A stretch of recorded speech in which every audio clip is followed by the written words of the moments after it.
This is the story of a man named Stanley. Stanley worked for a company in a big building where he was employee number 427.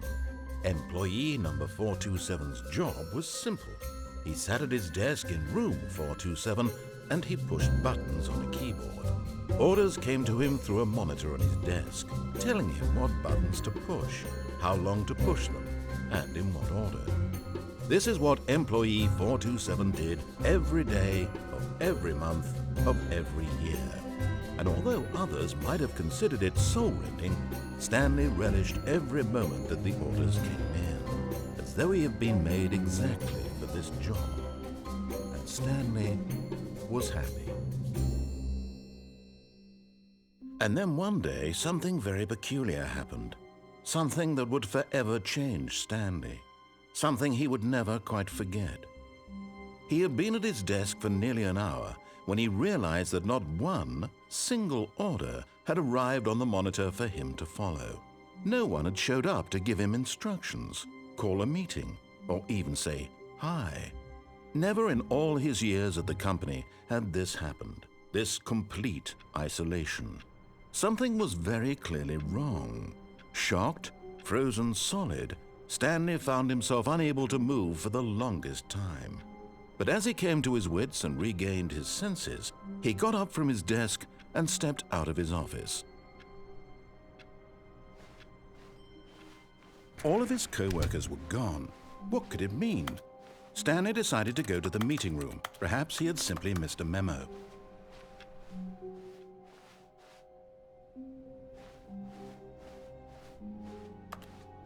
When Stanley came to a set of two open doors, he entered the door on his left.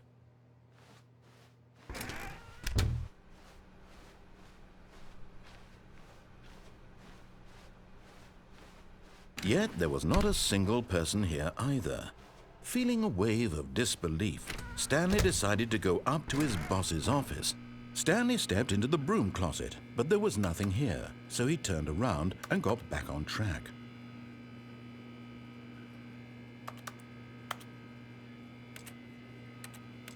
There was nothing here, no choice to make, no path to follow, just an empty broom closet.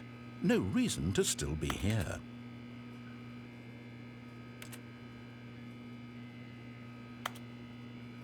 It was baffling that Stanley was still just sitting in the broom closet.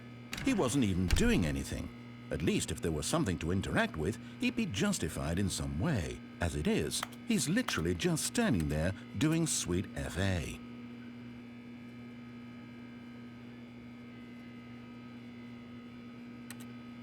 Are you really still in the broom closet? Standing around doing nothing? Why? Please offer me some explanation here. I'm genuinely confused.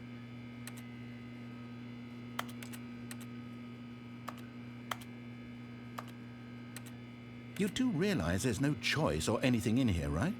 If I'd said Stanley walked past the broom closet, at least you would have had a reason for exploring it to find out. But it didn't even occur to me because literally this closet is of absolutely no significance to the story whatsoever. I never would have thought to mention it.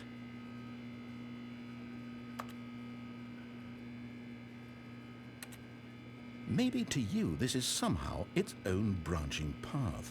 Maybe when you go talk about this with your friends you'll say, "Oh, did you get the broom closet ending? The broom closet ending was my favorite." I hope your friends find this concerning.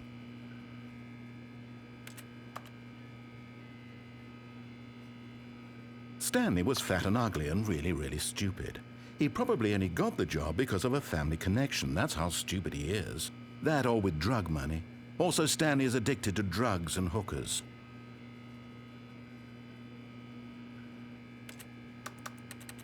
Well, I've come to a very definite conclusion about what's going on right now. You're dead. You got to this broom closet, explored it a bit, and were just about to leave because there's nothing here, when a physical malady of some sort shut down your central nervous system and you collapsed in front of your screen.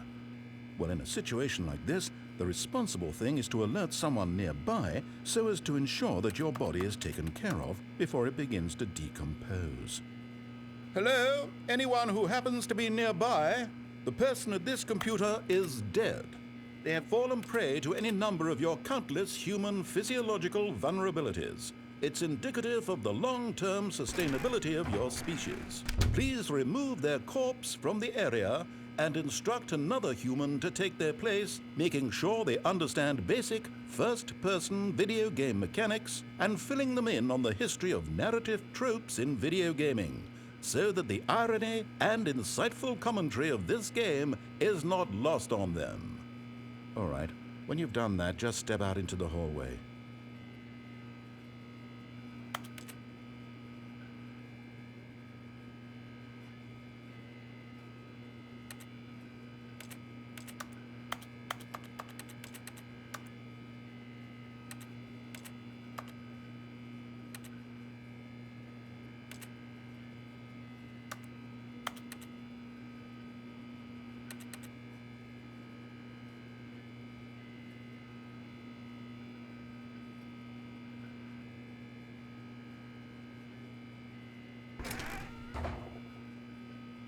Ah, second player. It's good to have you on board. I guarantee you too. Unbelievable. I'm at the mercy of an entire species of invalids. Perhaps there's a monkey nearby you can hand the controls to. A fish? Fungus? Look, you can hammer out the details. I'm not particularly picky. I'll just be waiting for when you're ready to pick up the story again.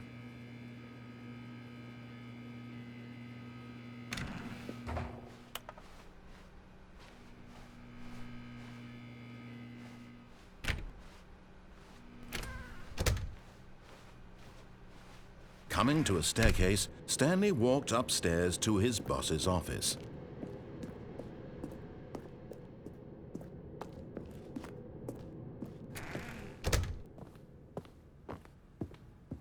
Stepping into his manager's office, Stanley was once again stunned to discover not an indication of any human life. Shocked, unraveled, Stanley wondered in disbelief who orchestrated this. What dark secret? Stanley was in such a rush to get through the story as quickly as possible, he didn't even have a single minute to just let the narrator talk. That kind of anxiety isn't healthy, so he relaxed for a few moments with some calming New Age music.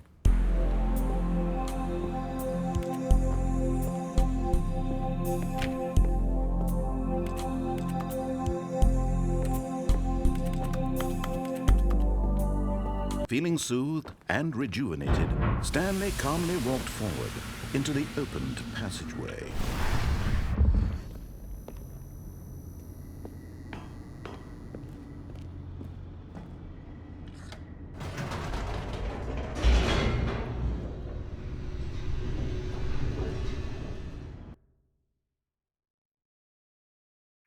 Descending deeper into the building, Stanley realized he felt a bit peculiar. It was a stirring of emotion in his chest, as though he felt more free to think for himself, to question the nature of his job. Why did he feel this now, when for years it had never occurred to him? This question would not go unanswered for long.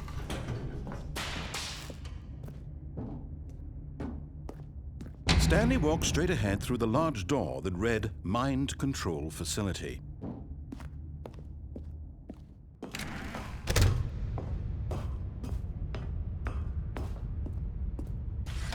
The lights rose on an enormous room packed with television screens. What horrible secret did this place hold? Stanley thought to himself. Did he have the strength to find out?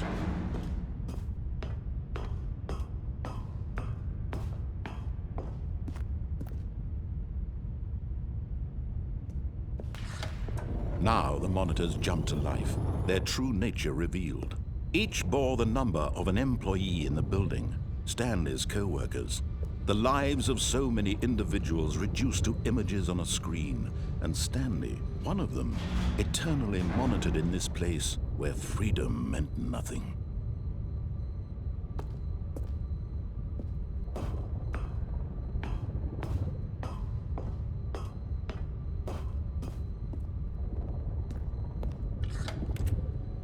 This mind control facility, it was too horrible to believe. It couldn't be true.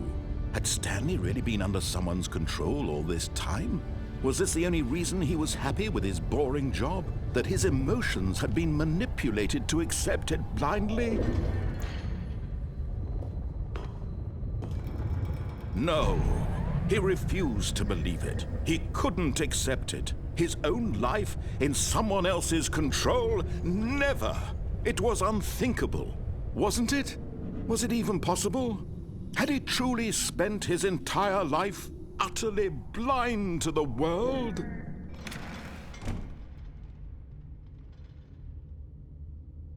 But here was the proof. The heart of the operation. Controls labeled with emotions. Happy, or sad, or content. Walking, eating, working. All of it monitored and commanded from this very place. And as the cold reality of his past began to sink in, Stanley decided that this machinery would never again exert its terrible...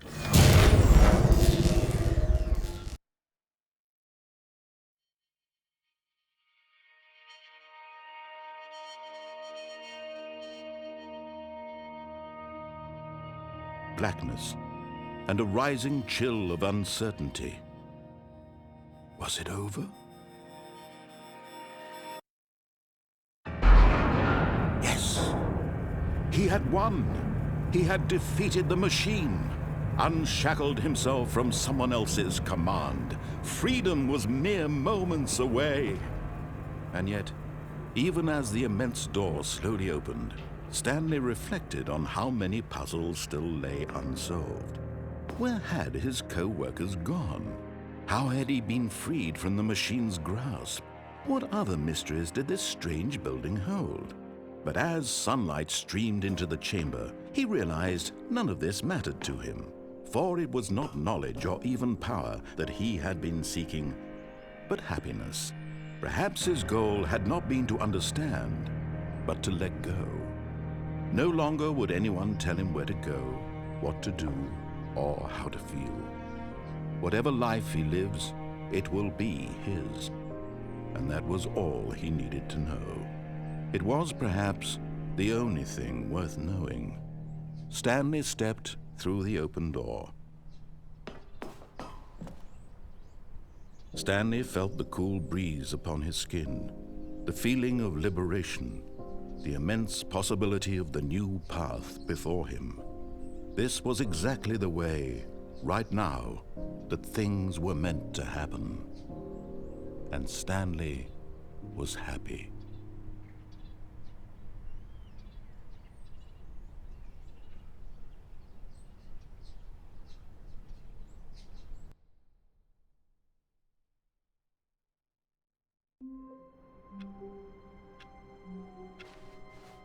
All of his co-workers were gone. What could it mean? Stanley decided to go to the meeting room. Perhaps he had simply missed a memo.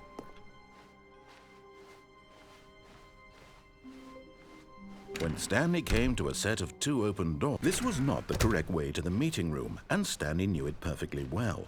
Perhaps he wanted to stop by the employee lounge first, just to admire it. Ah, yes, truly a room worth admiring. It had really been worth the detour after all, just to spend a few moments here in this immaculate, beautifully constructed room. Stanley simply stood here, drinking it all in. But eager to get back to business, Stanley took the first open door on his left. Stanley was so bad at following directions, it's incredible he wasn't fired years ago. Look, Stanley, I think perhaps we've gotten off on the wrong foot here. But in his eagerness to prove that he is in control of the story and no one gets to tell him what to do, Stanley leapt from the platform and plunged to his death. Good job, Stanley. Everyone thinks you are very powerful.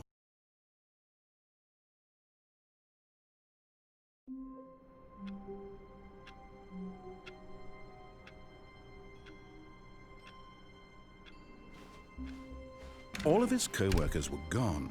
What could it mean? Stanley decided to go to the meeting room. Perhaps he had simply missed a memo. Oh, please. Are you really just doing this for the trophy? Click a door 5 times? Is that all you think a trophy is worth? No. I can't just give these merits away for such little effort. A measly 5 clicks. Now, suppose you were to click the door 20 times. I would say that's the kind of effort that warrants recognition. I have to say, I'm still not feeling the satisfaction of witnessing true effort for a noble cause. Perhaps 50 clicks will do it. Yes, almost certainly 50 clicks.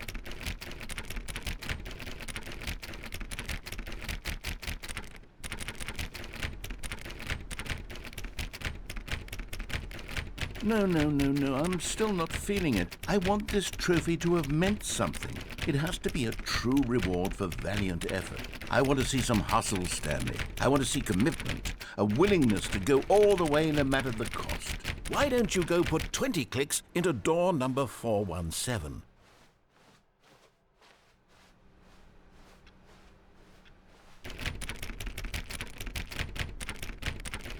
Oh, great. Now, go click a few times on door 437.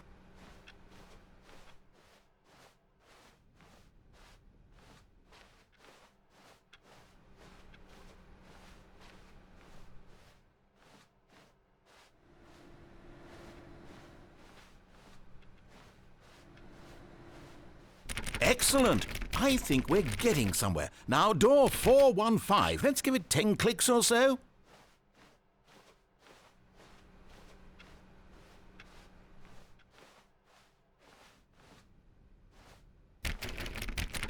Now, back to door number 437.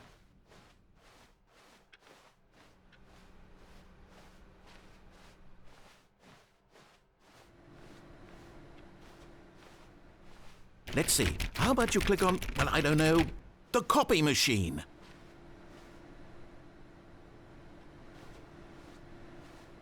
All right, back to room 417. I'm really feeling it now. I think we're getting somewhere.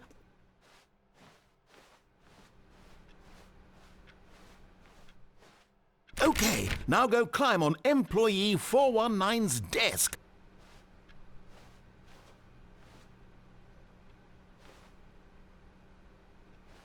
Yes! This is great! You're putting it all on the line, Stanley. I like that. All right, let's keep it up. Go give me a few clicks on door 416. We've almost got it! Now the copy machine, do that one again!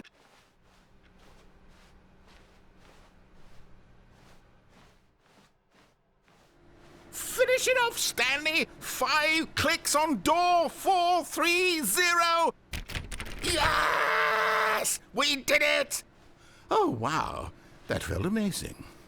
Oh, you really earned it, Stanley. Nothing could hold you back. Yes, I'm very proud of how far we've come today.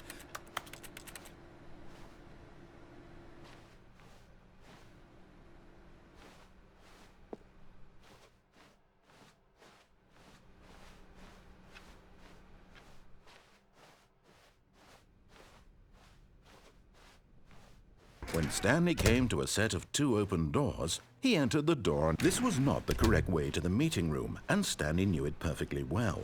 Perhaps he wanted to stop by the employee lounge first, just to admire it. Wow, yes, this room. But eager to get back to business, Stanley took the first open door on his left.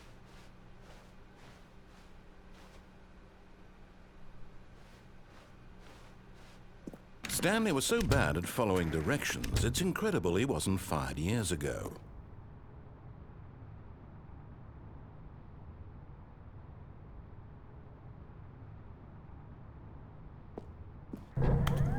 Look, Stanley, I think perhaps we've gotten off on the wrong foot here.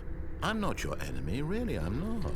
I realize that investing your trust in someone else can be difficult, but the fact is that the story has been about nothing but you all this time. There's someone you've been neglecting, Stanley. Someone you've forgotten about. Please, stop trying to make every decision by yourself. What? Really? I was in the middle of something. Do you have zero consideration for others? Are you that convinced that I want something bad to happen to you? Why, I don't know how to convince you of this, but I really do want to help you, to show you something beautiful. Look, let me prove it. Let me prove that I'm on your side. Give me a chance. Now listen carefully, this is important. Stanley walked through the red door. Aha, perhaps you misunderstood. Stanley walked through the red door. I still don't think we're communicating properly. Stanley walked through the red door. All right, fine, go ahead, Stanley. You want to know so badly what's out there? You want to find out what lies at the end of this road you've chosen? Well, don't let me stop you. You see? There's nothing here. I haven't even finished building this section of the map because you were never supposed to be here in the first place. Broken rooms, exposed developer textures. Is this what you had wanted? Was it worth ruining the entire story I had written out specifically for you? Do you not think I put a lot of time into that? Because I did. And in the end, it was all for nothing, because this is what you wanted to see. Help me here, Stanley. Help elucidate these strange and unknowable desires of yours. What would have made this game better? What did you want to see? Vehicles? Skill trees? Work with me. You've given me absolutely nothing so far. Tell you what, let me take a stab in the dark at a new design, and you can give me some feedback. There we go. A third option. This already feels leaps ahead of where we were before. Go ahead, Stanley. Take it for a spin. Okay, I'm going to stop you there. Now, tell me about your experience with this new version. Would you say that the game benefited from allowing you more choices? Feel free to be honest. I'm looking for some real critical feedback here. Okay, so we're getting somewhere. Clearly there's something here that speaks to you. If I can be honest here, I really don't have any idea where I'm going with this. This whole third door thing was just a stab in the dark. But I guess you're into it, so let's keep this party train rolling. Here, based on the data from your previous playthrough, I've compiled a new version. And to be perfectly candid, I think I've knocked it out of the park with this one. Let's take a look.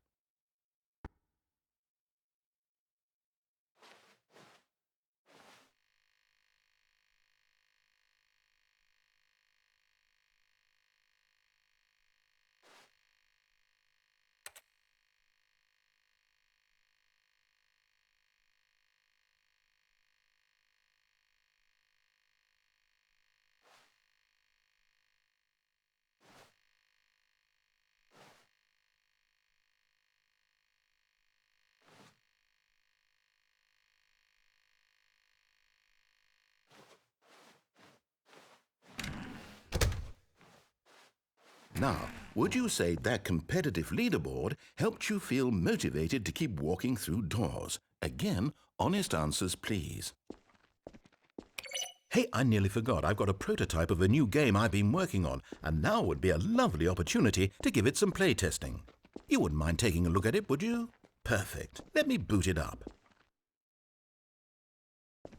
In this game, the baby crawls left towards danger. You click the button to move him back to the right, and if he reaches the fire, you fail. It's a very meaningful game, all about the desperation and tedium of endlessly confronting the demands of family life. I think the art world will really take notice. But of course, the message of the game only becomes clear once you've been playing it for about 4 hours. So why don't you give it 4 hours of play to make sure it's effective? Be sure to keep notes on your experience.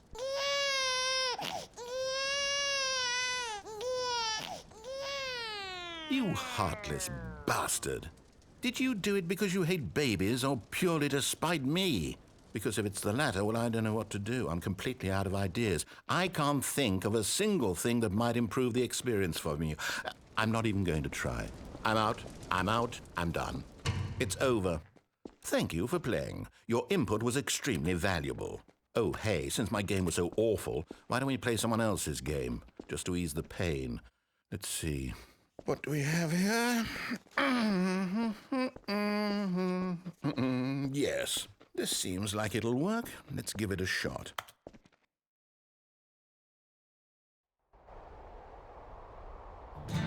Aha! Fascinating. What do you think this game is about, Stanley?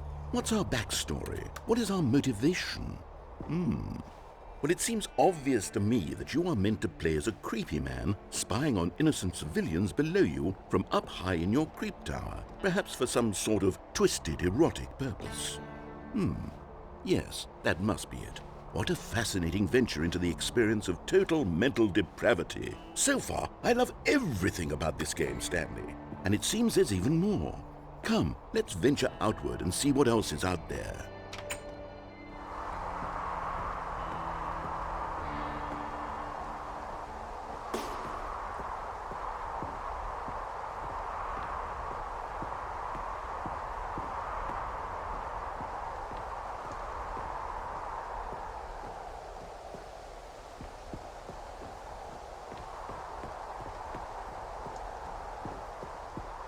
Oh, no. No, it can't be. It is. It's an open world game. Good God, quickly, block it off. Oh, thank goodness, Stanley. What a close call. You nearly wandered off into that thing. That big, open, just wandering around. No right or wrong directions. No path to follow. You can just go in any... Oh, thank heavens we avoided it. We're out of the woods now, Stanley. Okay, I'm going to get us out of here. Let's find another game. Preferably something with walls. Something with nice, big, insurmountable walls. Okay, I think this will be just the thing.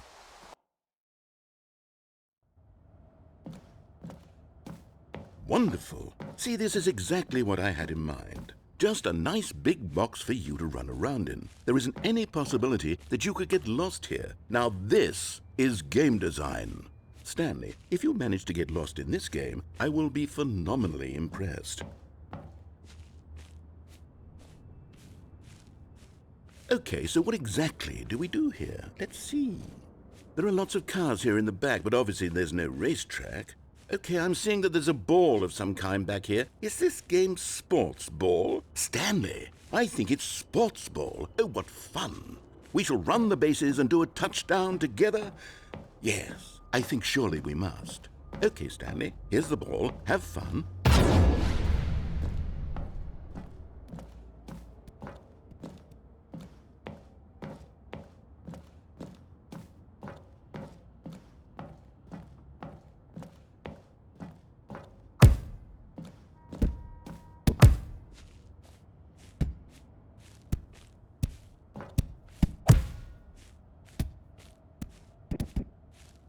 Are you doing it? Are you winning? Is this fun?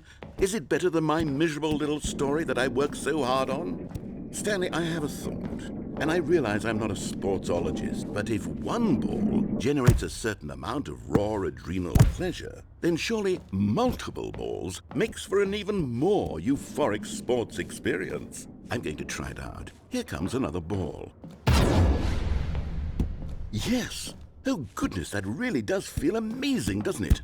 Stanley, I'm like a child in a confectionery shop. I simply have to have more. I'm insatiable. More balls!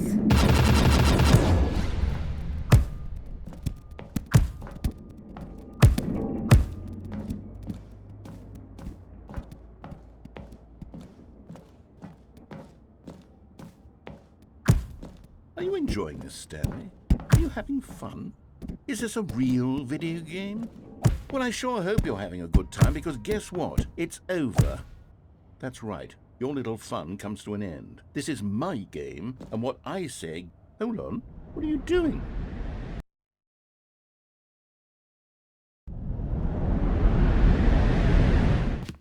Stanley, don't do that. I can't follow you there. I can't help you. How will you write a story without me? You can't do it. You know that. Stanley, come back.